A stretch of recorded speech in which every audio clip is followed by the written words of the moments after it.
Aye. There are 6 ayes. That motion passes and the agenda is adopted.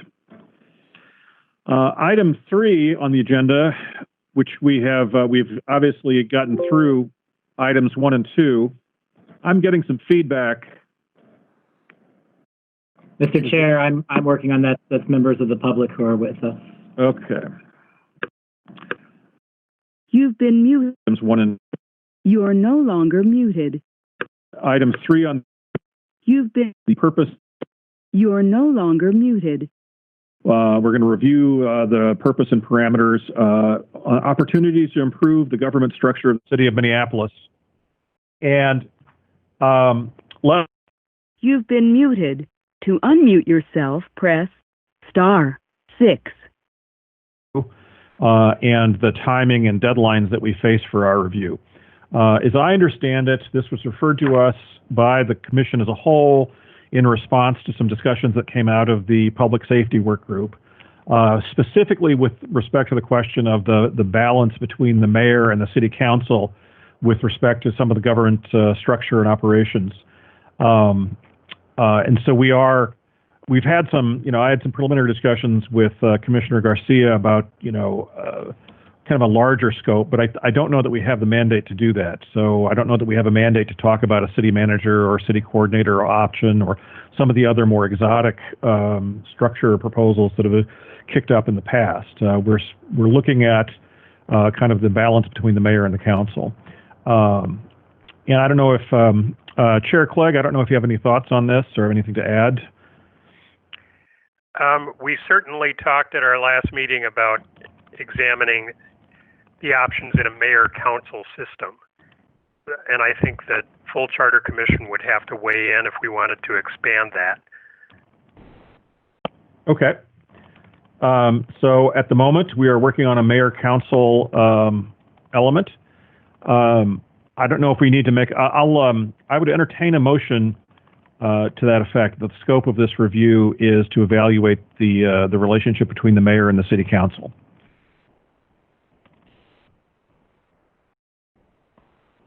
Does somebody want to make that motion? Move, Ginder. I'll make that motion. Mechie. Okay. Is there a second?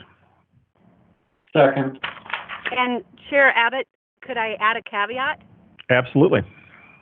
This isn't part of the motion, but I would say that as the conversation continues, if it opens up other areas, that we bring it back to the commission and possibly explore and expand our scope, because I can see how that will happen as we discuss this further.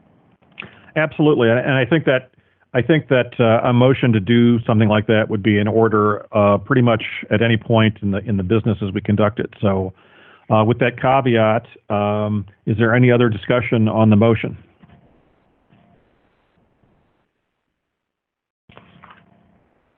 Okay, hearing no discussion, I think we should vote on the motion. Will the clerk please call the roll? Commissioner Ginder. Aye. Commissioner Metke. Aye. Commissioner Smith. Aye. Commissioner Clegg. Aye. Co-Chair Garcia. Co-Chair Garcia. Aye. Co-Chair Abbott. Aye. There are 6 ayes. Okay, we have established our scope. The next question is the question of timing. How long do we have to work? What is the deadline for our work product? Presumably, our work product will be either a recommendation and a final report to the Charter Commission as a whole. I'd like to recognize Chair Clegg, who has his hand up. Thank you. A question for City Clerk Carl. Just working back from an absolute deadline, if we were to propose an amendment, I believe that would have to be proposed by early August in 2021 to be on the ballot, early August at the latest, perhaps earlier to include a city council cycle. So maybe that's the place to start, is to figure out what the absolute deadline is and work back from there. Chair Clegg, yes, I believe you are correct. I can't commit to a firm date. I haven't looked out that far ahead at this point, but I would be happy to put pencil to paper and come up with a calendar based on next year's general election in November and have that available to members prior to the next work group meeting so that there is a known timeline to address as part of the work plan. Thank you. I would imagine that we would be done well before then, because if we were to propose an amendment to the charter, the full commission would have to hold at least one public hearing, and if it were a significant amendment, I imagine we would want to hold more than one.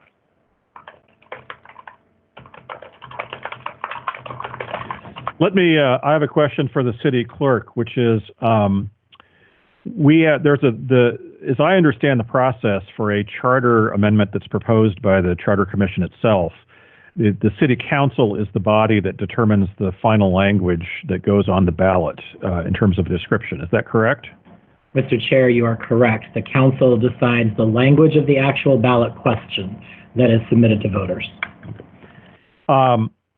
So let's, pending the information we're going to get from the city clerk on the timeline, I would propose a tentative deadline of July 1st for the final product, which we're reserving, I believe, about a month for the process of the council to come up with a description, if in fact we produce a proposed charter amendment. And if we include, say, 3 public hearings, that would probably be a minimum of roughly 3 scheduled meetings or 3 months for the Charter Commission as a whole to process this, which would take us back, I believe, to maybe, June, May, April. So April 1st, as a tentative schedule, we would need to provide our recommendation to the Commission as a whole on or before April 1st of next year. As a tentative schedule, does anybody have any comments to add, or do you disagree with that proposed tentative schedule? Commissioner Abbott, I think at this point it's being so early. That sounds fine. I think we can have something pretty open and just keep these benchmarks in mind. Okay. I mean, and obviously this is tentative. I don't think we need to have a motion to formally adopt a tentative. I just wanted to, right, for the purposes of trying to structure what we're doing here, I just wanted to get a sense of what the schedule looks like. I personally would like to get this done before April 1st. My internal clock, I feel like the middle of January or middle of February might be a more realistic goal. I don't think we're going to be, I feel some sympathy for the public safety work group because they're on the 90-day deadline. The commission as a whole is on the 90-day deadline to respond to the council's proposed amendment. We don't have that, but I don't think that means that we should kind of loiter around aimlessly until the last minute. So unless anybody has any further comments about the schedule, we'll just kind of adopt that as kind of a rough guide. And when we get the information from the city clerk, I think we can kind of establish a more direct schedule. I think that covers everything under purpose and parameters of the government structure work group, the item 3 on the agenda. Does anybody else have any discussion or comment on item 3 of the agenda?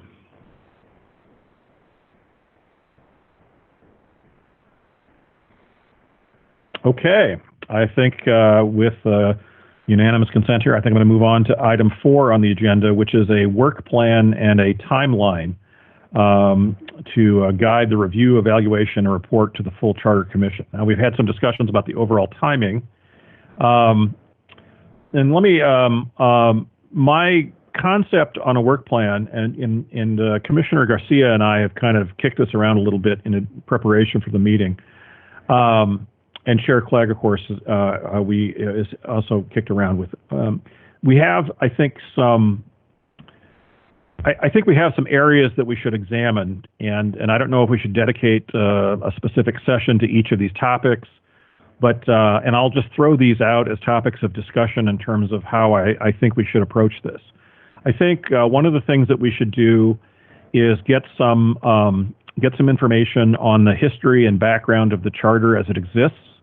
One of the interesting elements of the Minneapolis Charter is it doesn't seem to have ever had a consistent organizing principle. As I understand the history of the charter, it was a whole bunch of state statutes were governing the operation of Minneapolis, and there were several efforts to try and codify it into a single document, which all failed, which resulted in 1920 an adoption of a charter, which basically just took all the language from the state statutes and threw it into a charter, and was therefore adopted as the city charter without any rhyme or reason or particular forethought. And that happened, 100 years ago, apparently, on September 24th. And since that time, we've had obviously amendments back and forth, and of course we had the plain language charter amendment. About 10 years ago now, and 7 or 8 years ago, I guess. And the plain language charter amendment did a wonderful job of cleaning things up and dealing with a lot of the archaic cruft left over from this chaotic historical process. But I do think the one issue with the plain language charter amendment is it makes the charter, I think, look more organized than it really is. And I think the question of, as we examine the balance between the mayor and the city council in terms of legislative, executive authority and whatnot, I think we should have get some information about, was this balance that we have now intended? What was the purpose of it? What is the what are we changing? Are we interfering with some sort of scheme that we should be aware of before we propose anything? I should add, Commissioner Metke has her hand up. I'll go ahead and recognize Commissioner Metke at this point. Thank you, Chair Abbott. I don't mind coming in after you're done with your whole presentation if you want, but I was just going to suggest that maybe we bring in former Commissioner Brian Melendez to talk about the process of the Plain Charter. That was a 9 to 10 year process by the Charter Commission, and having served during that entire time, it was pretty thorough and investigative. And one of the things that we made a decision on was whether or not to make any substantial charter changes, and we decided not to just focus on the Plain Charter Amendment rewrite with non-substantial changes. But we also said that we'd be willing to open it up for substantial changes and public hearings once we were through. And that's sort of like where we are now, looking at some substantial changes. But I think an overview by Brian Melendez would be really helpful.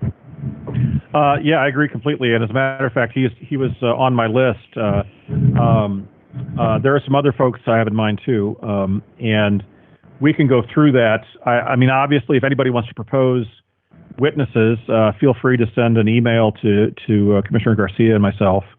And I think we're gonna witnesses information. It's not really sworn, I guess, from a legal standpoint. But yeah, let's. I think there are a number of people I think we could talk to in terms of history and background, and I think that's very important to kind of set the parameters for what we're going to do later on in this work group. Commissioner Garcia, please. Yeah, I'd like to. Perhaps this is too fine a point, but say history and background with a focus on the mayor-council structure, because we could go down a rabbit hole, I think, potentially, because it could be potentially very fascinating.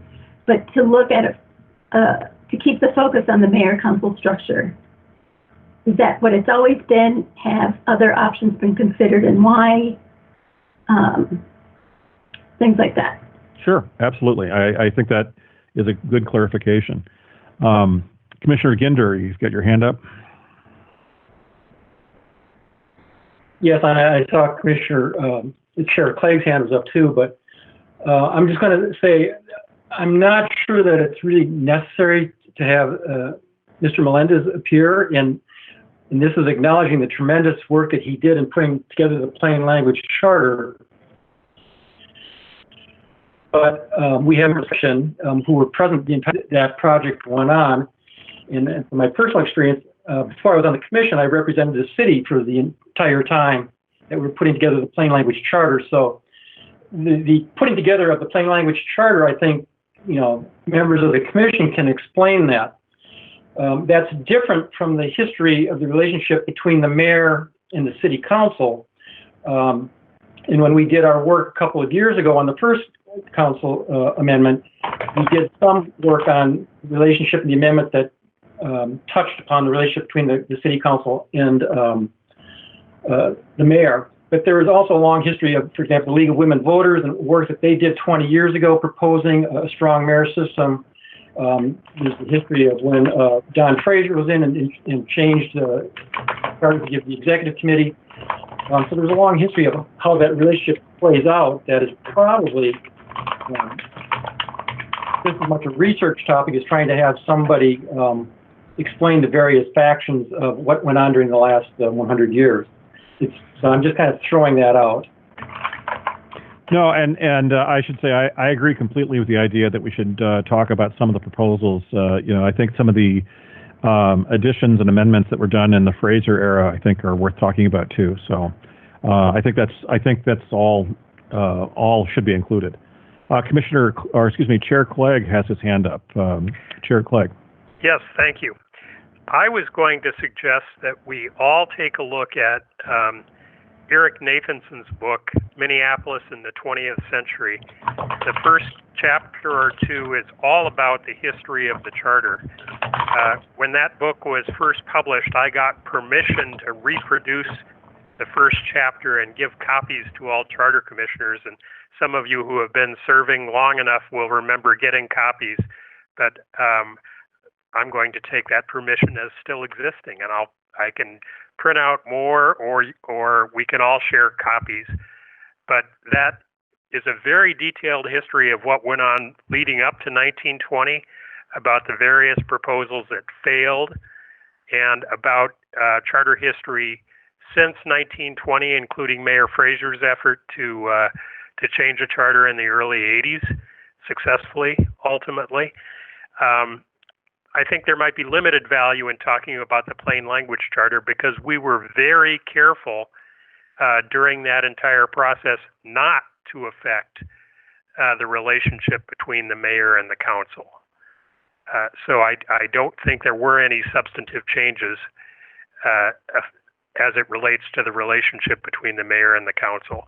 But I think we would all learn something, even if we've read it before, from taking a look at the history of the charter, because there was a lot of back and forth. Some of the efforts that failed before 1920 were basically a strong mayor system. So I think it would help us to gain some perspective. Yes, that sounds excellent. I would imagine that we should get some copies of that printed out and distributed. Is the book available for sale, Chair Clegg? I mean, is it Amazon? Can you get it on Amazon, or is it? I just called it up, and apparently it's $15.84. Yes.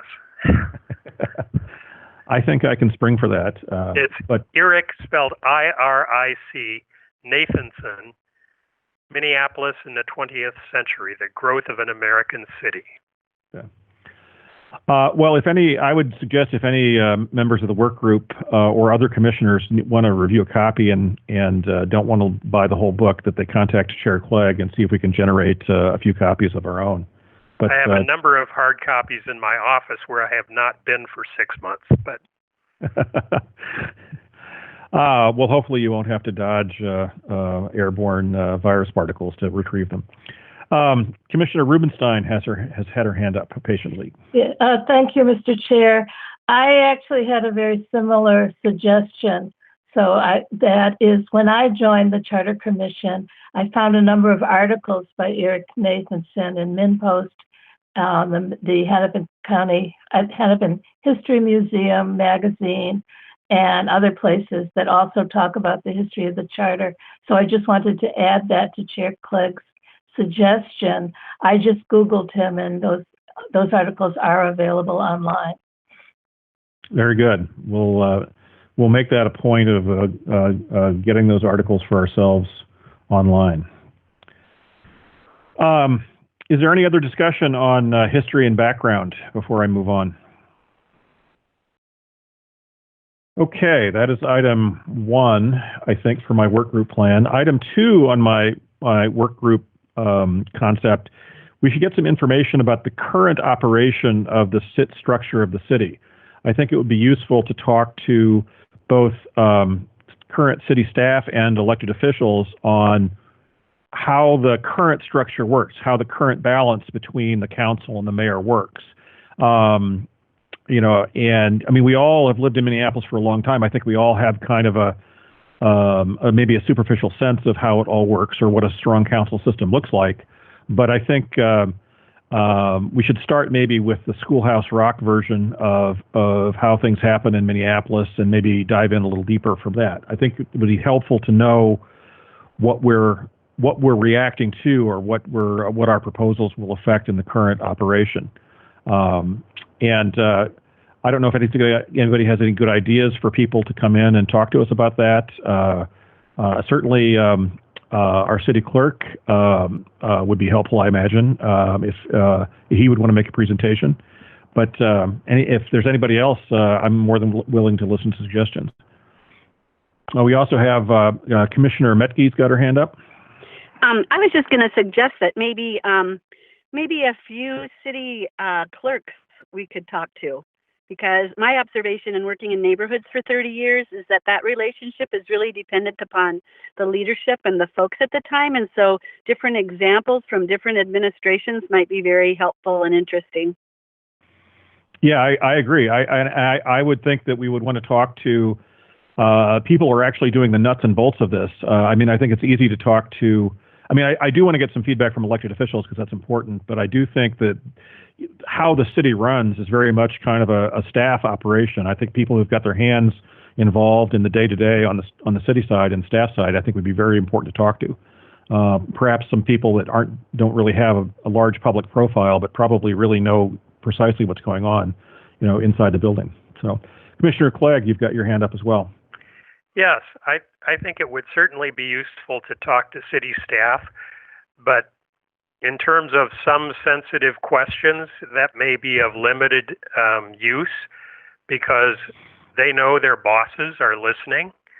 And if we want to ask questions about, you know, whether one party or another has interfered with their job, or if things like that would be sensitive questions for them to answer, that may be problematic. What I would suggest we consider incorporating as part of our process is perhaps some sort of confidential written survey that we would submit to department heads. We would have to ask probably the mayor to let department heads know that they would be authorized to complete that. But where we could ask some of the more sensitive questions, and the answers, or not the answers, but at least the respondent's name could be anonymous. I think that might give us some more candid responses than asking them to speak out in an interview with the work group. I think that's an excellent idea. Is there? Would you or some group of you and others be willing to draft such a document? Yes, certainly. I'd be willing to work on that. Okay.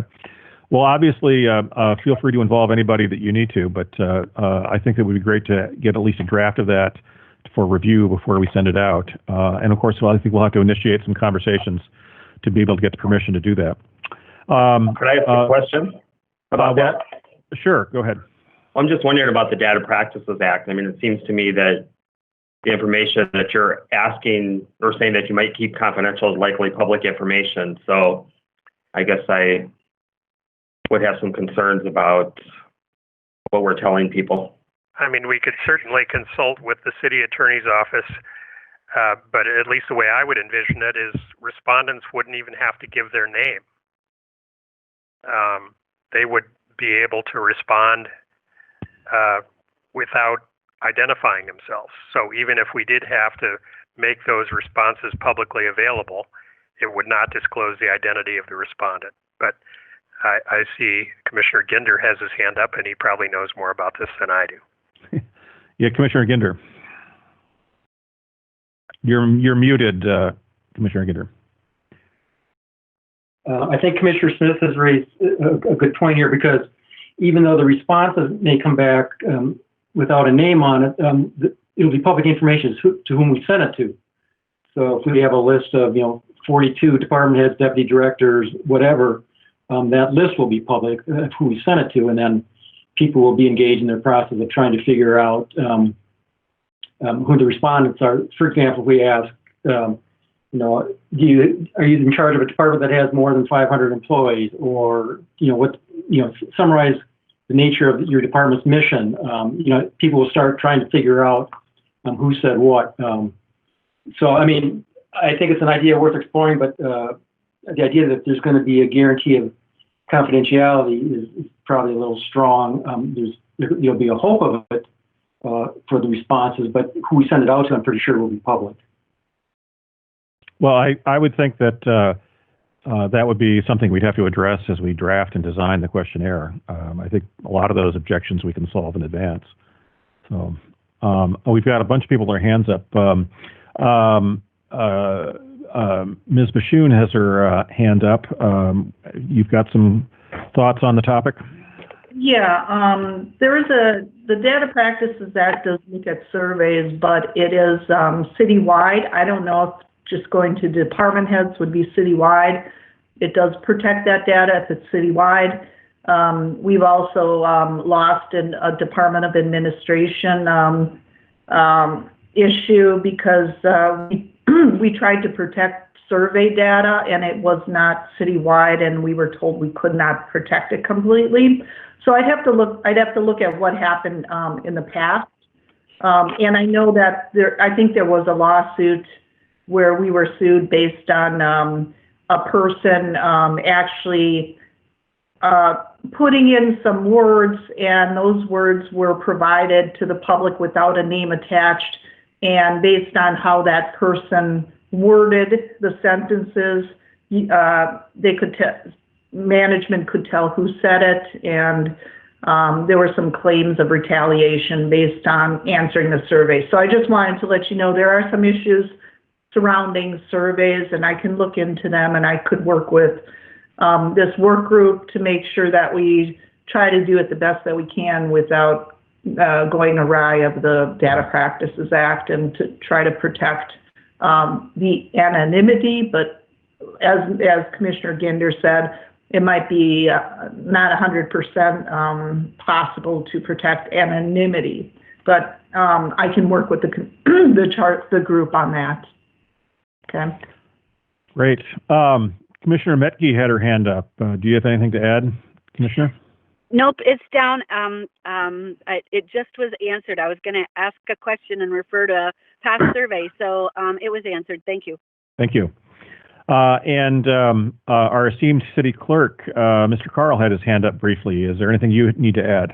Not on this subject, Mr. Chair. I was going to suggest that in the last 2 elected cycles, I have coordinated and produced an elected official orientation manual, the contents of which may be instructive. I'm not going to say that what we've outlined there in terms of how the government is structured is necessarily how it operates, but in theory, the orientation manual lays out the relationship between mayor and council, between mayor, council, and staff, and talks about the different, at a high level, roles and responsibilities between those different parties of the city government, and it might be sort of a grounding document to refer to.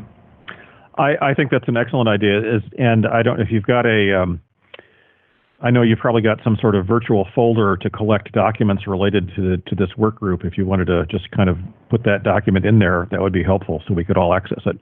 Sure. Thank you. All right. Any other comments on information on the current operation element of our information gathering? Okay. It seems to me the third element of the information we need to gather, or the third part of the work plan, would be gathering information about comparable cities and the government structure for comparable cities. And we've informally kicked around some examples. The only one I think that we're all relatively comfortable with in terms of examining its comparison would be our sister city across the river, St. Paul. My understanding is they went to a strong mayor system in, I think, the late 60s, and then 15 years later went to a part-time council structure. And I think it would be useful to talk to them about their experience since that. They obviously operate in the same statutory and regulatory environment that we do, so I think some of their experience would be useful for us. Are there any other cities that anybody thinks ought to look at as a peer or a comparable in terms of what their government structure is like? Commissioner Clegg has got his hand up.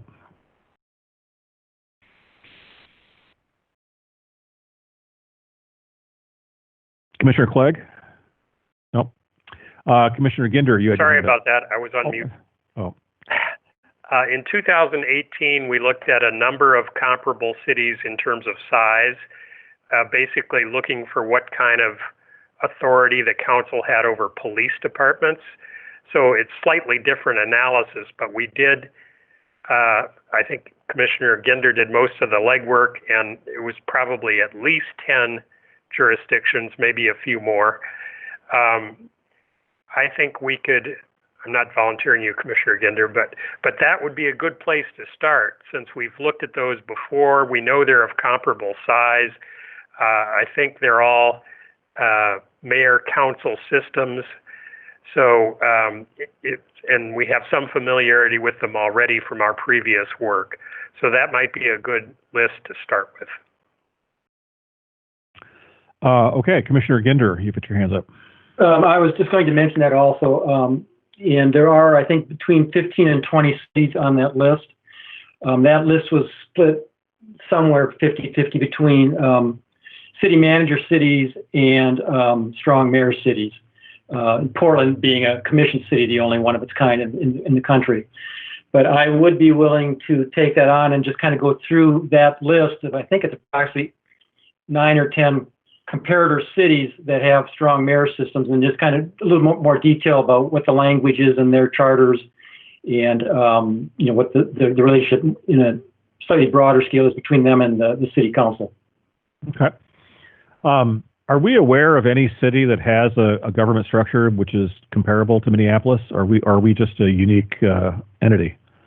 We're relatively unique. Most of the cities in the country of any size break down generally into a council manager system or a strong mayor system. You'll find the council manager system primarily in the South. It's more of a modern take on what people were trying to do. And most of your strong mayor systems tend to be in the Midwest and Northeast, but they are also in the West and in the South also. Like I said, Portland is the only city with a commission of any size, and we're kind of in that in-between strong mayor, strong council system. Then we have that little mix with the city coordinator thrown in, which is kind of a weak attempt at a city manager. Right. Commissioner Garcia, you have your hand up. You're on mute.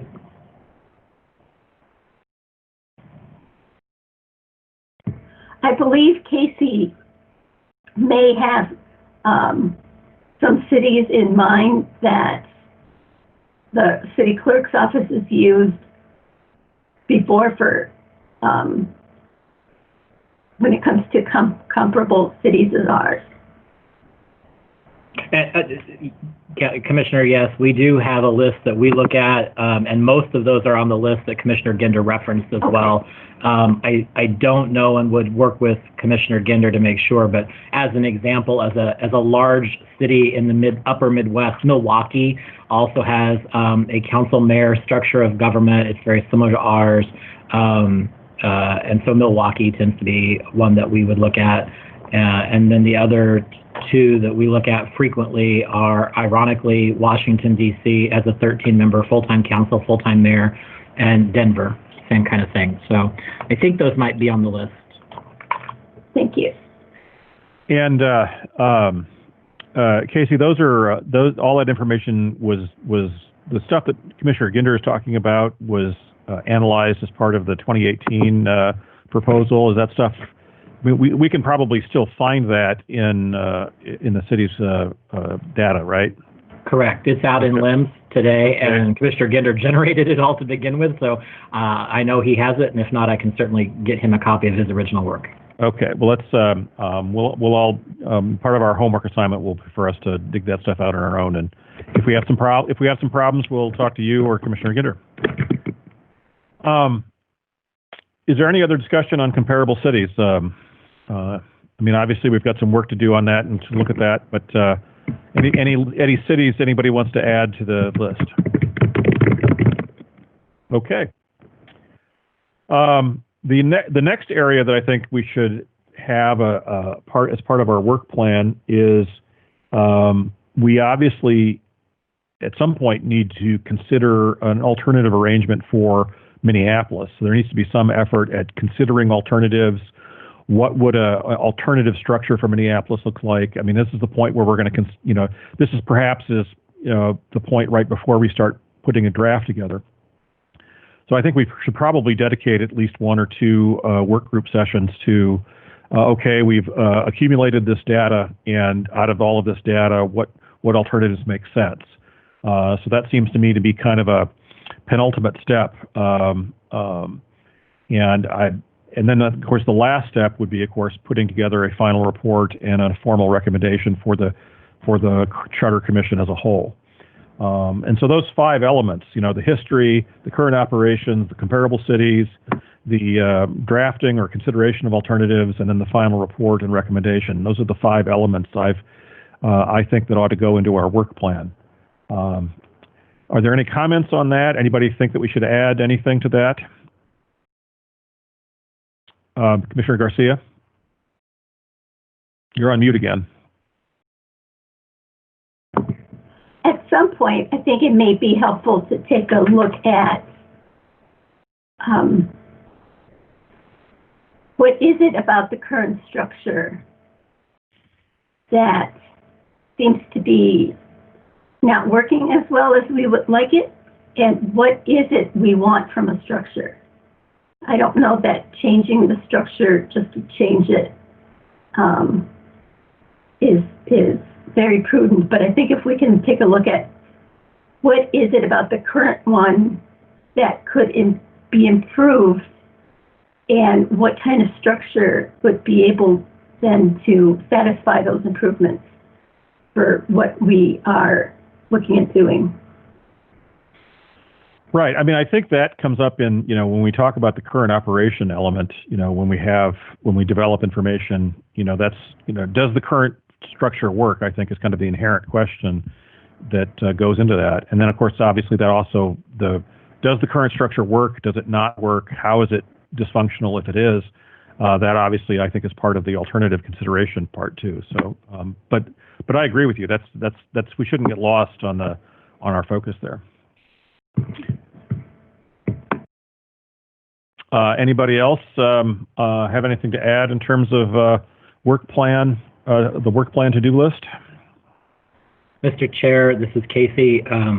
I don't know if anybody else is in line, but and forgive me if I'm out of line here. My thought process that I would offer to you all is, I think you've outlined a plan of attack for action items, and I think the one piece I think that might be missing for your consideration is it might be helpful when we get to decision-making time if there was a sort of framework or values against which you could make. So if you're evaluating the city of Milwaukee and you like something about it, or the city of St. Paul, or the city of whatever, when I think about charter and governance, like writing a constitution, I think about values such as representation, and how much does the question of representation and how much representation weigh in, and how do we ensure an appropriate level? What does that look like? Leadership and direction, where does that come from? And what's the value of leadership from a singular executive versus the plurality of a body versus the combination between the two? You also have, I think, accountability. Who's in charge? Who makes the decision? And what's the check and balance against those things? And then from a staff perspective, I think one of the values would be sort of operational efficiency and professionalism, and balancing that operational efficiency and professionalism against political representation and political effectiveness. There's effectiveness from a political representation standpoint, and there's a political or a professional efficiency. And I think that's the question that you get into with strong mayor and manager versus council, even commission, right? On a sliding scale on each of those values, what's the right mix? And I'm not saying those are the only values, but those are sort of, as I'm off the top of my head thinking about it, things that I would suggest this group might want to put some initial thought into. And then as you are gathering that data and reviewing how other jurisdictions have framed their constitution, their charters, you can evaluate what points you like against that framework. Okay, I think that's very well taken. I agree with you completely. I think the larger question is, where do we put it into our process? Chair Clegg, you had your hand up briefly, or still do, actually. Go ahead. I did, but I took it down. I think that should also be incorporated into our process, and it could be a subpart of some of the elements we've already discussed, but it should come early in the process, I think, so we can focus on those values as we go through the rest of our analysis. So if I've got my 5 elements here, do we want to break out a separate work group session? Let's start with history and background specific to council mayor issues, and then perhaps the second session we should devote on criteria for evaluation, the value question. Kind of insert that between 1 and 2, and then proceed as with the issues I've outlined. Does that seem like a reasonable addition? That makes sense to me. I think as we look at the history and background and learn from the past, we may see some themes that can help clarify those. Okay. Chair, were you going to offer something? No, I think we got the visual thumbs up from Chair Clegg, so I think he agrees with the idea. I mean, I'm not the most skilled person in interpreting hand gestures, but I think that was a positive one. Any other discussion then? So what we've got then is a work plan in order. Our work plan is number 1, history background relative to council mayor issues. Number 2 would be criteria for evaluation and kind of the values that we want to promote as part of this process. Is the number 2 item for the work plan. The number 3 item would be an assessment of the current operations of the city structurally. Number 4 would be a look at comparable cities. Number 5 would be then a consideration of alternatives or an effort to draft some kind of proposal that would address what we've discovered up to that point. And then the 6th and final element of the work plan would be to produce a final report and a formal recommendation to the Charter Commission as a whole. Does that seem reasonable for everyone? Any discussion on that at all? Commissioner Garcia. I think another thing that Casey brought up, and we can put this when it comes to gathering information from similar sized cities, is as we look at the list that Commissioner Ginder and the city clerk have put together, if there are national organizations that focus on local governments that could be particularly useful, not just a lit review, but something that could really speak to the core of what we're going for. Okay. Absolutely. We'll put that into the hopper in terms of information requests. I think the next item is what I proposed. I don't know that we need to do a formal motion on a work plan right now. What I suspect I will do is that Commissioner Garcia and I will put together a draft work plan. And at our next meeting, the first item of the agenda will be to go ahead and approve the work plan that we've just discussed here. We can amend it, obviously, at that point. But without having a written document in front of us to really pivot off of, I don't know that a vote right now would be a useful exercise. Which brings the next question, or the last question, I think, for the afternoon is, when should our next meeting be, and does it make sense? Should we? I know the public safety work group for a while was meeting every week. I don't know that we need to do that, given that we have we're not quite under the deadline that they were under. But should we go ahead and maybe schedule the next meeting for a couple of weeks from now? And does Tuesday afternoon still work? I think we need to talk to the clerk and Chair Clegg about if we get our own day of the week or if we have to work around public safety or not. I think we want to check with public safety, because I know that even though the members of the two work groups are unique, a lot of commissioners like to join in whether they're in the work group or not. So. Right. No, I definitely don't want to overlap with public safety. What's the current public safety work group schedule right now? Are they going back to every Tuesday at this point? Or I know they were off today, which is why we grabbed this date, but. I know they're meeting next week. I'm not sure about the following week. Okay.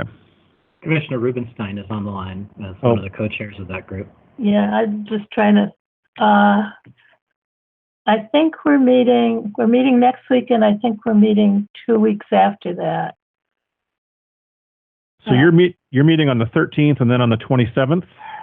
Yes, and I think we're not meeting on the 20th. Okay. So I think, does it make sense for us to go ahead and meet next on the 20th then? I hope I'm right. We've got the visual indication from Chair Clegg that is positive, so I think we're right about that. Well, if somebody wants to make a motion to schedule our next meeting for the 20th, I think that motion will be in order. I'll make that motion. This is Commissioner Mecci. I'll second Ginder. Motion's been made and seconded. Any discussion on the motion? And I think, by the way, it goes with 4:30 as the usual time would be part of the motion as well. All those in favor? Well, I guess I should have the clerk call the roll on the question of the motion. Thank you, Mr. Chair. I'll ask for Commissioner Ginder. Aye. Commissioner Metke. Aye. Commissioner Smith. Aye. Commissioner Clegg. Aye. Co-Chair Garcia. Aye. Co-Chair Abbott. Aye. There are 6 ayes. Okay. Then I think the last question is, and I think this is more just an informational point, because I do think we need to schedule meetings, to the extent that we're going to get people coming to talk to us about history, background, and whatnot. Do we want to try and schedule that for our next meeting, or should we go ahead and talk to folks? I know that there are a couple other people. I've gotten some emails from some folks suggesting it. There apparently was a presentation at the Humphrey School that was very useful that has been recommended to me. And I can certainly try and schedule that for the next meeting on the 20th, or do we want to wait and then start the informational parts of the work plan after the next meeting? Is there any discussion or opinion on that? Commissioner Mecke.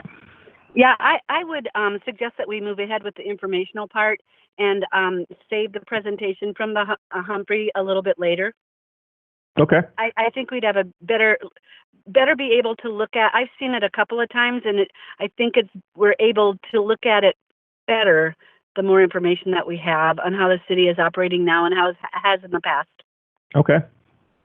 So let me ask you, do you think that our next meet, we ought to ourselves go back and look at the material we have, the book and the other articles online, and then discuss amongst ourselves what information we want, or do we want not to have anybody come and talk to us on the 20th?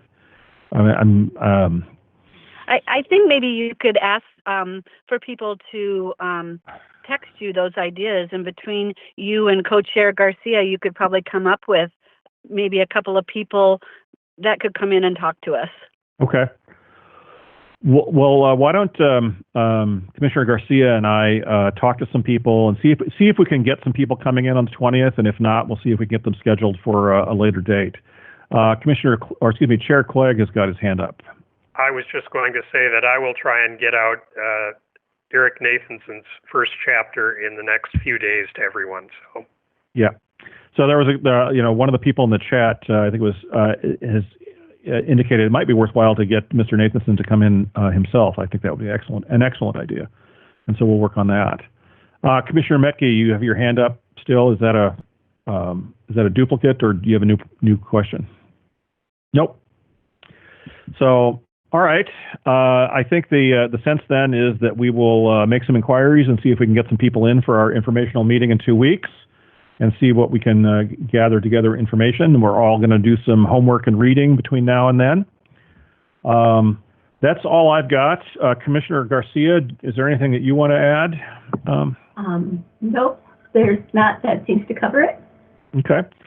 Last round of Ms. Bashoon has her hand up. Go ahead.